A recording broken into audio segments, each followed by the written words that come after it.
رب اشرح لي صدري ويسر لي أمري واحلل عقدة من لساني يفقه قولي رب زدني علما سبحانك لا علم لنا إلا ما علمتنا إنك أنت العليم الحكيم أعوذ بالله من الشيطان الرجيم بسم الله الرحمن الرحيم فكيف تتقون إن كفرتم يوما يجعل البلدان شيبا السماء منفطر به كان وعده مفعولا إن هذه تذكرة فمن شاء اتخذ إلى ربه سبيلا صدق اللہ العظیم۔ سورۃ المزمل کی آیت نمبر 17 تک ہم پڑھ چکے ہیں۔ آج آیت نمبر 18 سے درس ہو رہا ہے۔ اس سے پہلے کی آیات کا خلاصہ یہ ہے کہ اللہ تبارک و تعالی نے اس صورت میں ایک داعی کے کیا صفات ہونی چاہیے ان کو بیان کیا۔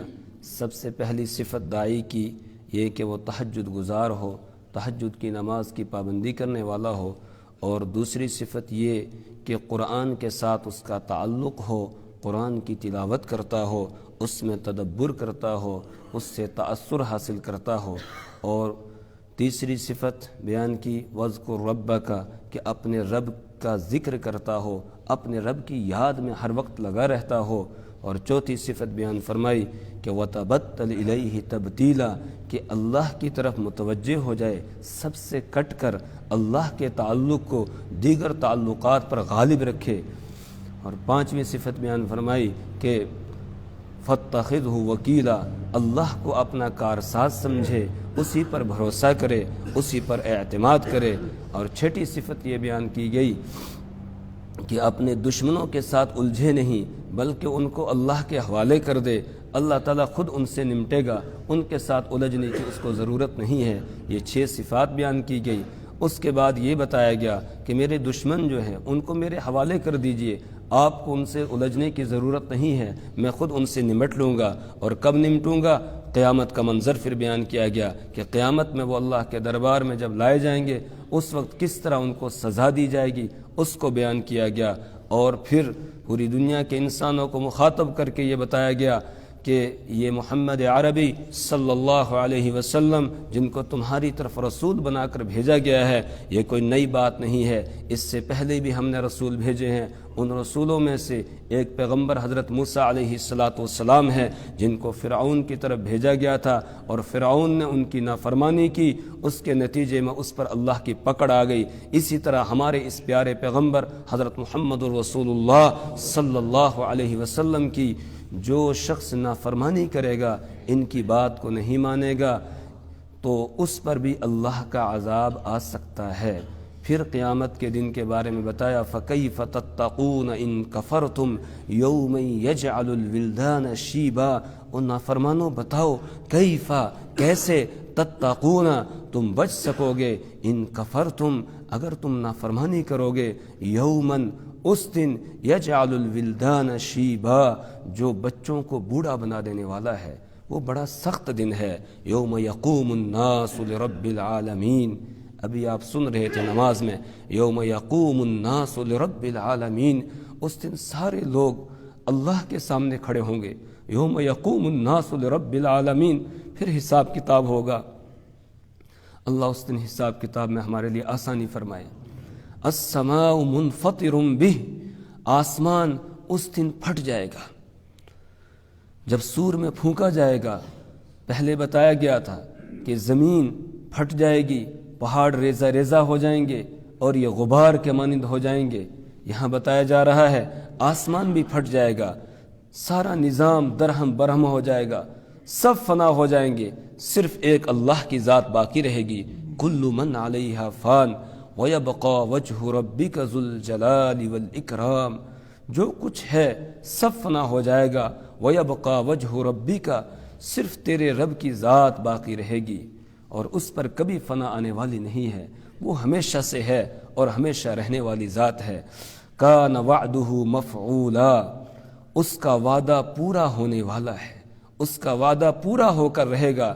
جو اس نے وعدہ کیا ہے کوئی یہ نہ سمجھے کہ یہ صرف ایسے دھمکایا جا رہا ہے، ڈرایا جا رہا ہے۔ ایسا تھوڑی ہوگا کہ آسمان پھٹے گا، زمین پھٹے گی، ابھی تک تو ایسا ہوا نہیں، یہ ہو کر رہے گا۔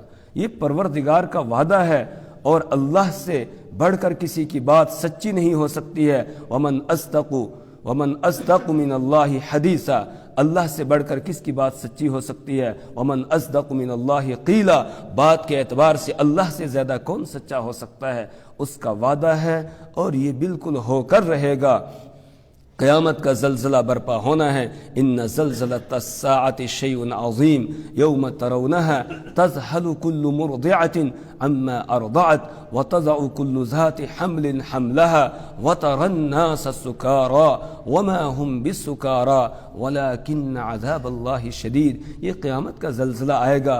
یوم تذهل كل مرضعة عما ارضعت، جس دن ہر دودھ پلانے والی اپنے دودھ پیتے بچے سے غافل ہو جائے گی، اس کو پھینک دے گی۔ تذهل كل مرضعة عما ارضعت وتضع كل ذات حمل حملها، اور ہر حمل والی اپنے حمل کو جن دے گی، یعنی اسقاط حمل اس کو ہو جائے گا۔ وَتَرَى النَّاسَ سُكَارَى، اور تو لوگوں کو نشے میں دیکھے گا۔ وَمَا هُمْ بِسُكَارَى، حالانکہ وہ نشے میں نہیں ہوں گے۔ وَلَكِنَّ عَذَابَ اللَّهِ شَدِيد، لیکن اللہ کا عذاب بڑا سخت ہوگا۔ یہ قیامت کی منظر کشی کی گئی، قیامت کے قائم ہونے کو بتایا گیا۔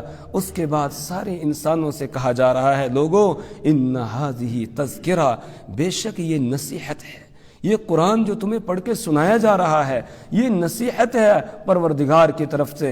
ان ھذہ تذکرہ، اس میں بتا دیا گیا کہ ایک راستہ رب کی طرف جانے والا ہے، دوسرا راستہ شیطان کی طرف جانے والا، ایک راستہ جنت کا ہے، دوسرا راستہ جہنم کا ہے۔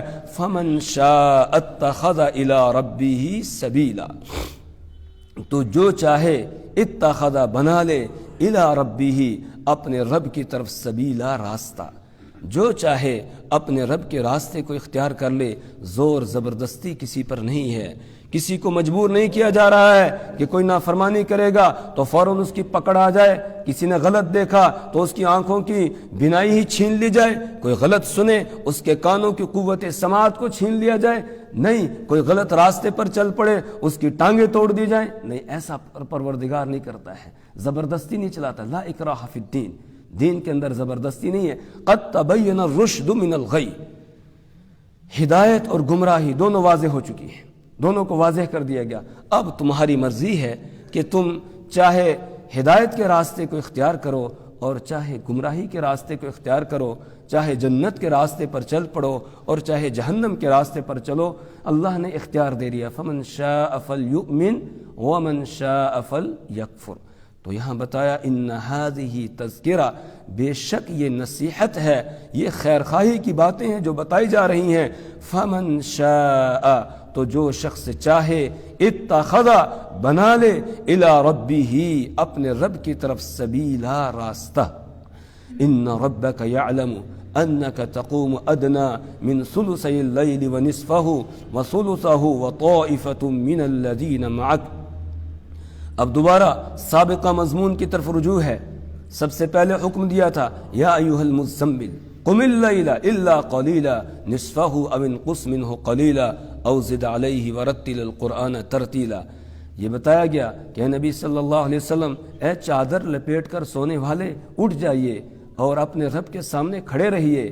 قم اللیل الا قلیلا، رات کے زیادہ حصے میں کھڑے رہیں، تھوڑا سا سو جائیں، او نصفہ، یا آدھی رات کھڑا رہیں، یا یہ کہ تہائی رات کھڑے رہیں، یہ حکم دے دیا گیا۔ اور میں نے پہلے عرض کیا تھا 1 سال تک، مفسرین بیان کرتے ہیں کہ 1 سال تک تہجد کی نماز فرض رہی، رسول پاک صلی اللہ علیہ وسلم پر بھی اور آپ کی امت پر بھی۔ 1 سال کے بعد پھر یہ رکوع نازل ہوا۔ حضرت عائشہ رضی اللہ تعالیٰ عنہ بیان فرماتی ہیں، پہلا رکوع اور یہ دوسرا رکوع اس سورت کا، ان دونوں کے نزول کے درمیان میں 12 مہینے کا وقفہ ہے۔ 12 مہینے کے بعد یہ دوسرا رکوع نازل ہوا، اور اس رکوع میں اللہ تعالیٰ نے تہجد کی فرضیت کو منسوخ کر دیا۔ اب اس کا استحباب اور سنت ہونا باقی رہا کہ جو پڑھ سکے تو پڑھے، کوئی ضروری نہیں ہے۔ اور اس کی وجہ بتائی گئی کہ اگر تہجد کی نماز فرض کر دی جاتی پھر تم مشقت کے اندر پڑ جاتے، پریشانی کے اندر پڑ جاتے۔ وہ ہمارا پروردگار بڑا مہربان ہے، بہت مہربان ہے، اس نے اپنے دین کے اندر کوئی ہمارے لیے مشکل مسئلہ نہیں رکھا ہے۔ یرید اللہ بکم اليسر ولا یرید بکم العسر، اللہ تمہارے ساتھ آسانی کرنا چاہتا ہے، تمہیں مشقت اور پریشانی میں ڈالنا نہیں چاہتا ہے۔ وما جعل علیکم فی الدین من حرج، اس نے اپنے دین کے اندر تمہارے لیے کوئی حرج نہیں رکھا ہے، کوئی پریشانی کی بات نہیں رکھی ہے۔ دین بہت آسان ہے، الدین یسر، دین آسان ہے، لیکن ہم جو کام کرتے ہیں وہ مشکل ہے۔ ہم اپنی طرف سے بہت سارے مشکلات کو اپنے گلے کے ساتھ باندھ لیتے ہیں، گلے میں ان کے توق ڈال دیتے ہیں مشکلات کے، شادی ہو، دوسرے مواقع ہوں، ان کے اندر ہم نے اپنی طرف سے اپنے اوپر بہت ساری مشقتیں اور پریشانیاں ڈالی ہیں۔ کوئی دین پر چلنا چاہے تو دین بہت آسان ہے، دین سے زیادہ آسان کوئی چیز نہیں ہے۔ تو اللہ بڑا مہربان، بڑا مشفق ہے، اس نے اس فرضیت کو پھر منسوخ کر دیا۔ ان ربک یعلم، بے شک آپ کا پروردگار جانتا ہے، انکا، کہ آپ تقوم، کھڑے ہوتے ہیں، ادنا من ثلثی اللیل، رات کے 2/3 سے تھوڑا سا کم، یعنی تقریباً 2/3 آپ کھڑے ہوتے ہیں۔ جب آپ کو حکم دیا گیا آپ نے اس پر عمل شروع کر دیا، آپ کے ساتھ صحابہ کی ایک جماعت نے بھی عمل شروع کر دیا، جو ایمان والے تھے اس وقت سب نے عمل شروع کر دیا، رات بھر کھڑے رہتے ہیں۔ اور تفسیروں میں لکھا ہے بعض تو رات کو سوتے نہیں تھے کہ اگر سو گئے پھر پتہ نہیں جاگ آئے گی کہ نہیں آئے گی، پھر اٹھ سکیں گے یا نہیں اٹھیں گے، وہ سوتے ہی نہیں تھے رات کو۔ اللہ تبارک و تعالیٰ کو رحم آ گیا، اللہ نے حکم کو منسوخ کر دیا۔ اور یہ جو حکم منسوخ ہوتا ہے اصل میں اللہ کے یہاں یہ اتنے ہی وقت کے لیے حکم تھا، اس سے آگے یہ حکم تھا ہی نہیں۔ اس لیے اللہ فرماتے ہیں ان ربک، بے شک آپ کا رب، یعلم، جانتا ہے، انکا، کہ آپ تقوم، کھڑے ہوتے ہیں، ادنا من ثلثی اللیل، رات کے 2/3 کے قریب آپ کھڑے رہتے ہیں، وَنِصْفَهُ، اور کبھی آدھی رات آپ کھڑے رہتے ہیں، وَثُلُثَهُ، اور کبھی تہائی رات آپ کھڑے رہتے ہیں، رات کے 3 حصوں میں سے ایک حصہ آپ کھڑے رہتے ہیں۔ حدیث میں ہے کہ رسول پاک صلی اللہ علیہ وسلم کے قدم مبارک ورم کر جایا کرتے تھے، پنڈلیاں سوج جایا کرتی تھی۔ اسی طرح آپ کے ساتھ کھڑے ہونے والے جو صحابہ ہیں ان کے قدم بھی ورم کر جاتے تھے، پنڈلیاں سوج جاتی تھی، لیکن پھر بھی کھڑے ہوتے تھے اللہ کے سامنے۔ وَطَائِفَةٌ، اور ایک گروہ، مِنَ الَّذِينَ، ان لوگوں میں سے، مَعَكَ، جو آپ کے ساتھ ہیں، وہ بھی کھڑے ہوتے ہیں۔ اللہ جانتا ہے کہ آپ بھی کھڑے ہوتے ہیں، وَطَائِفَةٌ، اور ایک گروہ ان لوگوں میں سے جو آپ کے ساتھ ہیں، یعنی ایمان والے، وہ بھی کھڑے ہوتے ہیں۔ وَاللَّهُ يُقَدِّرُ اللَّيْلَ وَالنَّهَارَ، اور اللہ تعالی رات اور دن کا اندازہ لگاتا ہے، صحیح اندازہ اللہ ہی لگاتا ہے۔ صحابہ کرام کو کیا فکر رہتی تھی؟ ہمیں حکم دیا گیا ہے تہائی رات سے کم نہیں ہونا چاہیے، 2/3 ہو، آدھی رات ہو اور تہائی رات، تہائی سے کم قیام نہیں ہونا چاہیے۔ تو اس کا اندازہ لگاتے تھے اور ڈر رہتا تھا کہیں کمی نہ ہو جائے، اس لیے وہ زیادہ زیادہ لمبی نمازیں پڑھتے تھے، لمبی نماز پڑھتے تھے تہجد کی۔ اس پر اللہ نے فرمایا کہ تمہارا اندازہ جیسے بھی تم نے لگایا ٹھیک ہے، صحیح اندازہ رات کا تو اللہ ہی لگا سکتا ہے۔ اس وقت گھڑیاں تو تھی نہیں، آج تو گھڑیاں ہیں، آج ہم پورا 1-1 منٹ کا 1-1 سیکنڈ کا اندازہ لگا لیتے ہیں، لیکن اس وقت یہ گھڑیوں کا سسٹم نہیں تھا تو اندازہ لگاتے تھے۔ اس پر اللہ نے فرمایا واللہ یقدر اللیل، اور اللہ تبارک و تعالی رات کا اندازہ لگاتا ہے، والنہار، اور دن کا اندازہ لگاتا ہے۔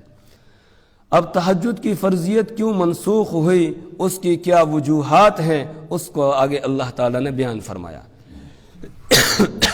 علم ان لن تحصوہ، اللہ تعالیٰ جانتا ہے، ان لن تحصوہ، کہ تم اس کو پورا نہیں کر سکو گے۔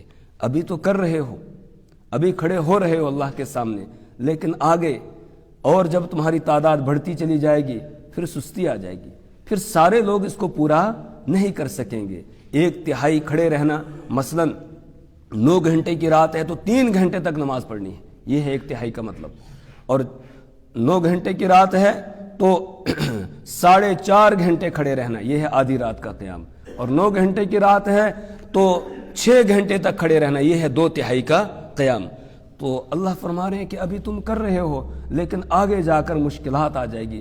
یہ مجھے لگ رہا ہے کہ اللہ نے ہماری طرف دیکھا، صحابہ کرام تو اس پر عمل پیرا ہونے والے تھے، وہ تو عمل کرنے والے تھے، لیکن ہم جو کمزور لوگ ہیں، ہماری کمزوری کو اللہ نے ملحوظ رکھا اور پہلے ہی اپنے حکم کو اللہ تعالیٰ نے تبدیل کر دیا۔ علم ان لن تحصوہ، اللہ جانتا ہے کہ تم اس کو پورا نہیں کر سکو گے، فتاب علیکم، تو اس نے تمہاری طرف رجوع کیا، یعنی تم پر مہربانی کی، تم پر شفقت کی، لہذا اب تمہیں یہ حکم دیا جا رہا ہے فَقْرَؤُوا مَا تَيَسَّرَ مِنَ الْقُرْآنِ، فَقْرَؤُوا، تم پڑھو، ما جو یا جتنا، تیسرا آسان ہو، من القرآن، قرآن میں سے جتنا آسانی سے پڑھ سکتے ہو۔ قرآن پڑھنے کا مطلب نماز میں قرآن پڑھنا، نماز لمبی ہوتی تھی قرآن کی تلاوت کی وجہ سے، تو اللہ فرما رہے ہیں کہ اب جتنی تم کر سکتے ہو، جتنا آسانی سے کر سکتے ہو اتنا تم پڑھو، اتنی لمبی نماز پڑھو۔ زیادہ لمبی جو پابندی لگائی گئی تھی کہ تہائی سے کم نہیں ہونی چاہیے، اب وہ پابندی باقی نہیں ہے۔ فَقْرَؤُوا مَا تَيَسَّرَ مِنَ الْقُرْآنِ عَلِمَ أَن سَيَكُونُ مِنكُم مَّرْضَىٰ، علم ان سیکون، اللہ جانتا ہے، ان سیکون، کہ بے شک ہوں گے، منکم، تم میں سے، مرضا، بیمار، تم میں سے بہت سارے بیمار ہوں گے۔ اب اگر تہجد کی نماز فرض رہے گی تو بیمار کے لیے بڑی مشقت ہو جائے گی، پریشانی ہو جائے گی۔ 5 نمازیں تو آگے فرض ہونی تھی، ابھی اس وقت فرض نہیں ہوئی تھی جب تہجد فرض تھی، بعد میں، تو ان 5 کے ساتھ اگر تہجد کی فرضیت کو بھی باقی رکھا جاتا تو 6 نمازیں ہو گئی۔ اب لوگ مشقت میں پڑ جاتے، رات کا اٹھنا بڑا مشکل ہے، خاص طور سے مریض کے لیے، بیمار کے لیے، تو اللہ فرماتے ہیں تم میں بیمار بھی ہوں گے، اس لیے تمہارے لیے اللہ نے آسانی کر دی، قیام کرو۔ اب وہ فرضیت باقی نہیں ہے لیکن پھر بھی کرنا ہے، البتہ اگر بیمار ہو تو کم کرو، زیادہ لمبا کرنے کی ضرورت نہیں ہے، جتنا کر سکتے ہو اتنا کرو۔ ایک وجہ یہ بتائی کہ تم میں بیمار ہوں گے۔ وآخرون يضربون في الارض يبتغون من فضل اللہ، وآخرون، اور دوسرے کچھ، یضربون، وہ سفر کریں گے، فی الارض، زمین میں، یبتغون، وہ تلاش کر رہے ہوں گے، من فضل اللہ، اللہ کے فضل کو۔ مطلب تم کو تجارتی سفر بھی کرنے ہیں، تجارت پر نکلنا ہے، کاروبار کرنا ہے، اس کے لیے تمہیں سفر کرنے ہوں گے، یا علمی سفر کرنے ہوں گے اور سفر کرنے ہوں گے، تو اگر تہجد کی نماز کو فرض قرار دے دیا جائے اور لازم قرار دے دیا جائے اور اس کا قیام بھی لمبا رکھا جائے تو پھر تم مشقت میں پڑ جاؤ گے، پریشانی کے اندر پڑ جاؤ گے، اس لیے اللہ نے آسانی دے دی تمہارے لیے۔ 2 وجہ ہوگی۔ تیسری وجہ، وآخرون یقاتلون فی سبیل اللہ، اور دوسرے کچھ، یضربون، یقاتلون، وہ قتال کرتے ہیں، فی سبیل اللہ، اللہ کی راہ میں، یعنی آگے جا کر جہاد کی فرضیت ہوگی۔ جس وقت سورت نازل ہو رہی ہے اس وقت ابھی جہاد فرض نہیں تھا، لیکن پہلے بتایا جا رہا ہے کہ آگے اس کا حکم آئے گا، جہاد فرض ہوگا، پھر اس کے لیے تمہیں نکلنا ہوگا، تو اس وقت اگر تہجد کی نماز کو فرض رکھا جائے یا اس کے قیام کو لمبا رکھا جائے تو اس صورت میں تم مشقت میں پڑ جاؤ گے، پریشانی میں پڑ جاؤ گے، اس لیے اللہ نے مہربانی کرتے ہوئے تم سے اس حکم کو اٹھا لیا۔ وآخرون یقاتلون فی سبیل اللہ، یہاں غور کریں، اللہ تبارک و تعالی نے رزق کی تلاش کے لیے نکلنے کو اور جہاد فی سبیل اللہ دونوں کو ایک ساتھ بیان کیا، دونوں کو ایک ساتھ بیان کیا۔ اس سے رزق حلال کی تلاش کی اہمیت بھی معلوم ہوتی ہے۔ تفسیر القاسمی، ایک تفسیر ہے تفسیر القاسمی، علامہ جمال الدین حلبی رحمہ اللہ کی، انہوں نے ایک روایت نقل کی ہے کہ حضرت عمر بن الخطاب رضی اللہ تعالیٰ عنہ فرماتے تھے، میں چاہتا ہوں کہ میری موت یا تو اللہ کی راہ میں جہاد کرتے ہوئے آئے یا پھر رزق حلال کو تلاش کرتے ہوئے آئے، یا تو اللہ کی راہ میں آ جائے میں شہید ہو جاؤں، یا پھر رزق حلال کی تلاش میں نکلا ہوں اس حالت میں میری موت آ جائے۔ اس کے بعد پھر یہ آیت کریمہ پڑھی کہ وآخرون یضربون فی الارض یبتغون من فضل اللہ وآخرون یقاتلون فی سبیل اللہ، یہ آیت کریمہ پڑھی کہ دونوں کو اللہ تعالیٰ نے ساتھ ساتھ بیان کیا ہے، رزق حلال کی تلاش کو اور جہاد فی سبیل اللہ دونوں کو ساتھ بیان کیا۔ اس سے رزق حلال کی اہمیت معلوم ہوتی ہے۔ فَقْرَؤُوا مَا تَيَسَّرَ مِنْهُ، فَقْرَؤُوا، تو تم پڑھو، ما تیسر منہ، جتنا آسان ہو، منہ، اس سے، یعنی قرآن میں سے، یعنی اب زیادہ لمبی نماز پڑھنے کی تمہیں ضرورت نہیں ہے، اللہ نے آسانی پیدا کر دی، جتنا آسانی سے پڑھ سکتے ہو اتنا پڑھو۔ وَأَقِيمُوا الصَّلَاةَ اور نماز قائم کرو، وَآتُوا الزَّكَاةَ اور زکوٰۃ ادا کرو۔ نماز پڑھنے کے لیے کبھی نہیں کہا قرآن پاک میں، نماز قائم کرنے کے لیے کہا ہے۔ اقیم الصلاۃ، نماز قائم کرو، اور نماز کو قائم کرنے کا مطلب یہ ہے کہ نماز پابندی کے ساتھ پڑھی جائے، اور نماز خشوع اور خضوع کے ساتھ پڑھی جائے۔ جو نماز کی سنن اور مستحبات ہیں، آداب ہیں، ان کی رعایت کرتے ہوئے نماز پڑھی جائے، پورے دھیان کے ساتھ نماز پڑھی جائے، اس کو کہتے ہیں اقامت صلاۃ۔ اقیم الصلاۃ، نماز قائم کرو، یعنی خشوع اور خضوع کے ساتھ نماز پڑھو۔ خشوع کا مطلب ہے دل اللہ کی طرف متوجہ ہو، اور خضوع کا مطلب ہے ظاہری جسم کو اللہ کے سامنے جھکا دینا، اس کو خضوع کہا جاتا ہے۔ تو خضوع اور خشوع کے ساتھ نماز پڑھنے کو کہا جاتا ہے اقامت صلاۃ، کہ وَأَقِیمُوا الصَّلَاةَ اور نماز کو قائم کرو، وَآتُوا الزَّکَاةَ اور زکوٰۃ ادا کرو۔ قرآن پاک میں جا بجا اللہ تبارک و تعالیٰ نے نماز اور زکوٰۃ دونوں کو ایک ساتھ بیان کیا ہے۔ اس سے نماز کے ساتھ ساتھ زکوٰۃ کی اہمیت بھی معلوم ہوتی ہے، لیکن آج امت میں زکوٰۃ کی طرف سے کوتاہی پائی جاتی ہے۔ نماز تو ہم پڑھتے ہیں، لیکن بہت سارے نمازی ایسے ہوتے ہیں کہ زکوٰۃ پوری حساب کر کے وہ ادا نہیں کرتے ہیں، حالانکہ زکوٰۃ حساب کر کے ادا کرنی چاہیے، ورنہ قیامت کے دن کہیں ایسا نہ ہو جب ہم نمازیں لے کر جائیں تو یہ ہماری نمازیں بھی واپس لوٹا دی جائیں کہ میں نے تو زکوٰۃ اور نماز کو دونوں کو ایک ساتھ بیان کیا تھا اور تم صرف نمازیں لے کر آئے ہو، زکوٰۃ نہیں لائی تم نے ساتھ میں۔ تو اس لیے زکوٰۃ پر بھی ہمیں غور و فکر کرنا چاہیے، اور اس کو ادا کرنے کی پوری کوشش کرنی چاہیے، اور پورا حساب کر کے ادا کرنی چاہیے۔ ہم زکوٰۃ ادا کریں گے، اللہ مال میں برکت عطا فرمائے گا، برکت ہو جائے گی مال کے اندر، دنیا میں بھی برکت دے گا اللہ تعالیٰ، اور آخرت میں اللہ تعالیٰ اس پر ہمیں اجر عظیم عطا فرمائیں گے۔ حضرت شاہ ولی اللہ صاحب محدث دہلوی رحمہ اللہ، انہوں نے فرمایا کہ پورے دین کا خلاصہ دو چیزیں ہیں: التعظیم لامر اللہ، اللہ کے حکم کی تعظیم کرنا، یہ بتایا، والشفقۃ علی الخلق، اور مخلوق پر شفقت کرنا، مہربانی کرنا۔ اور پھر حضرت فرماتے ہیں کہ اللہ کی تعظیم میں سب سے بڑھ کر جو چیز ہے وہ نماز ہے۔ اللہ کی تعظیم میں سب سے بڑھ کر جو چیز ہے وہ نماز ہے، کہ اس میں آدمی اللہ کے سامنے سجدہ ریز ہو جاتا ہے، اپنی پیشانی جو سب سے بلند عضو ہے انسان کے جسم کا، اس کو پیروں کے برابر کر دیتا ہے، نیچے لاتا ہے، زمین پر لگا دیتا ہے اللہ کی عظمت کے سامنے۔ اور یہ تکبر کا علاج ہے۔ انسان دنیا کے اندر دو چیزوں کی خواہش رکھتا ہے، حب جاہ اور حب مال، حب جاہ اور حب مال، اور یہ دونوں خطرناک ہیں انسان کے لیے۔ جاہ، مرتبہ اور مقام، کرسی کی محبت، کرسی کی چاہت، اور اسی طریقے سے مال کی محبت، کہ بس لاکھ ہے تو 2 لاکھ ہو جائے، 2 لاکھ ہے تو 3 لاکھ ہو جائے، کروڑ ہے تو 2 کروڑ ہو جائے، بس اس کے بڑھانے کے چکر میں آدمی لگا رہتا ہے۔ تو یہ دو چیزیں ہیں جو انسان کو دین سے دور کرتی ہیں، ایک حب جاہ، دوسرا حب مال ہے۔ ان دونوں کا علاج اللہ تبارک و تعالیٰ نے ان دونوں حکموں میں کر دیا۔ حب جاہ کا علاج کر دیا نماز میں، کہ جب آدمی نماز پڑھتا ہے، اللہ کے سامنے سجدہ ریز ہوتا ہے، اس کو احساس ہوتا ہے میں کچھ بھی نہیں ہوں، سبحان ربی العظیم، پاک ہے میرا پروردگار جو عظمتوں والا ہے، سبحان ربی الاعلی، جب سجدے میں سر رکھتا ہے کہتا سبحان ربی الاعلی، پاک ہے میرا پروردگار جو بلندیوں والا ہے، وہ ہے بلندیوں والا، میں کچھ نہیں ہوں، میں تو اپنا سر اس کے سامنے رگڑ رہا ہوں، نیچے ماتھے کو نیچے رگڑ رہا ہوں، یہ احساس ہوتا ہے آدمی کو۔ تو یہ تکبر کا، حب جاہ کا علاج نماز میں رکھا ہے، اور حب مال کا علاج رکھ دیا زکوٰۃ میں، کہ مال کی محبت ہے تو زکوٰۃ ادا کرو۔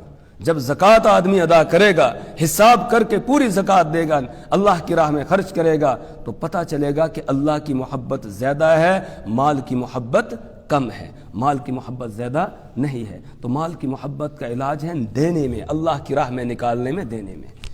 وَأَقِيمُوا الصَّلَاةَ، نماز قائم کرو، وَآتُوا الزَّكَاةَ اور زکوٰۃ ادا کرو، وَأَقْرِضُوا اللَّهَ اور اللہ کو قرض دو، قرضاً حسناً، قرض حسنا، اللہ کو قرض دو۔ اللہ اکبر، سب کچھ ہمارے پاس جو ہے کس کا دیا ہوا ہے؟ اللہ کا دیا ہوا ہے، لیکن اللہ کتنا مہربان ہے، پھر ہم سے مانگ رہا ہے، کہتا ہے مجھے قرض دے دو، مجھے قرض دے دو۔ اب قرض حسنہ کیا ہے؟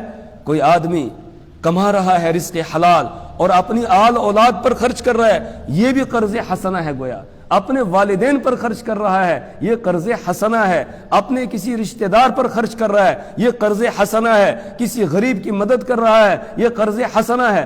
زکوٰۃ کے علاوہ بھی انسان کو خرچ کرنا ہے۔ بہت سارے مواقع ایسے ہیں جہاں زکوٰۃ نہیں لگتی ہے، ماں باپ کو آدمی زکوٰۃ نہیں کھلا سکتا ہے، ان پر خرچ کرنا یہ قرض حسنہ ہے۔ اولاد کو زکوٰۃ نہیں دے سکتا ہے، بیوی کو زکوٰۃ نہیں دے سکتا ہے، بیوی پر خرچ کرنا، اولاد پر خرچ کرنا یہ گویا قرض حسنہ ہے۔ مسجد میں زکوٰۃ نہیں لگتی ہے، مسجد میں آدمی خرچ کر رہا ہے تو یہ قرض حسنہ ہے۔ مدرسے کی تعمیر ہے، اس تعمیر میں زکوٰۃ نہیں لگتی ہے۔ اساتذہ کی تنخواہیں ہیں، اس میں زکوٰۃ نہیں لگتی ہے، اس میں اگر آدمی دے رہا ہے یہ قرض حسنہ ہے۔ تو وَأَقْرِضُوا اللَّهَ قَرْضًا حَسَنًا، بہت سارے مواقع ایسے ہیں جہاں زکوٰۃ نہیں لگتی ہے، وہاں بھی خرچ کرنا ہے، وہاں خرچ کرنے کا ہمیں حکم دیا جا رہا ہے بطور قرض کے دینے کے لیے۔ اور اس کو قرض اللہ نے قرار دیا، یہ اس کی مہربانی ہے کہ جس طرح ہم کسی کو قرضے پر کچھ دیتے ہیں، قرض دیتے ہیں تو ہمیں پوری امید ہوتی ہے کہ یہ ہمیں ضرور واپس ملے گا، اسی طرح جو اللہ کی راہ میں ہم دیں گے یہ قرض ہے، اس قرض پر اللہ ہمیں ضرور دوبارہ اس کو واپس کرے گا، اور صرف اتنا ہی نہیں واپس کرے گا جتنا ہم نے دیا ہے، بلکہ اس سے بڑھا چڑھا کر اللہ تعالیٰ واپس کرے گا۔ من ذا الذی یقرض اللہ قرضا حسنا یضاعفہ، کہ کون ہے جو اللہ کو قرض حسنہ دے، اللہ اس کو پھر بڑھا چڑھا کر عطا کرے گا۔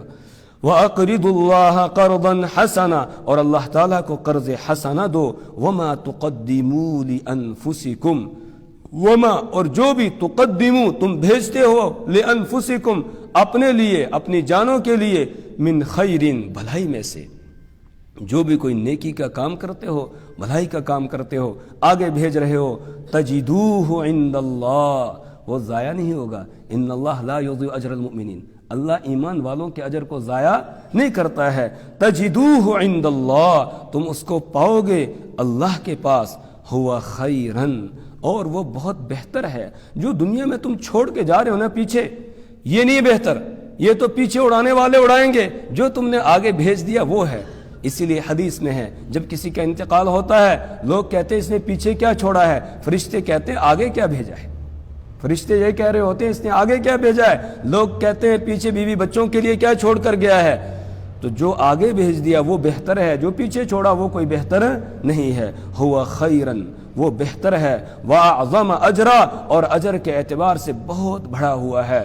وَاسْتَغْفِرُوا اللَّهَ، اللہ سے معافی مانگو۔ وَاسْتَغْفِرُوا اللَّهَ، اللہ سے معافی مانگو۔ اب تک جو کوتاہیاں ہوئی ہیں، جو اس کے حکموں کو ماننے میں کوتاہی ہو گئی، لغزشیں ہوئی ہیں، ان سے معافی مانگو۔ وَاسْتَغْفِرُوا اللَّهَ، اور اللہ سے معافی مانگو، مغفرت طلب کرو۔ ان اللہ غفور الرحیم، بے شک اللہ تعالیٰ بہت معاف کرنے والا، بہت رحم کرنے والا ہے۔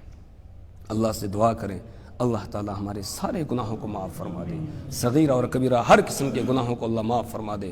اللہ اعمال صالحہ کی توفیق عطا فرمائے، آئندہ اللہ گناہوں سے ہمیں بچنے کی توفیق عطا فرمائے، ہر برائی سے ہمیں اور ہماری نسلوں کو اللہ بچنے کی توفیق عطا فرمائے۔